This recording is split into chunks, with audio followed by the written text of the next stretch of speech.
need to put them into the recovery position. The recovery position looks like this.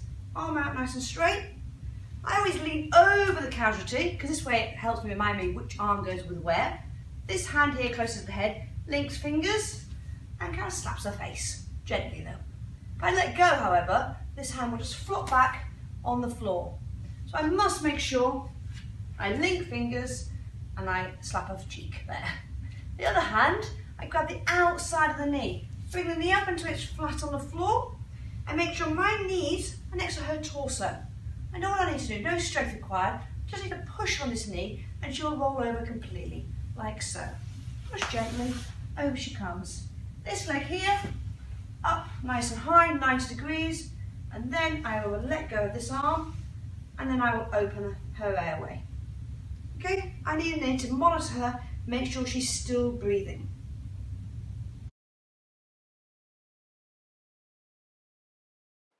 Okay, let's try that again.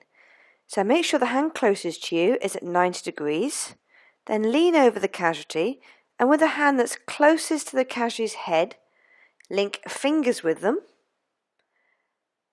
That will help you not let go. And then with the back of their hand, rest it against their cheek on your side. Reach down, grab the knee and bring it up so the foot rests on the floor. Push on the knee and the whole body will then roll over.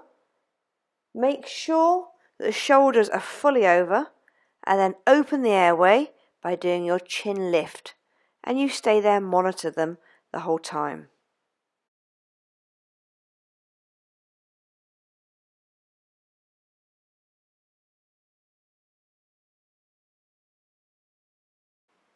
Now, the recovery position for a child is exactly the same as an adult, so you can practice on an adult or a child. The recovery position for baby, however, is slightly different.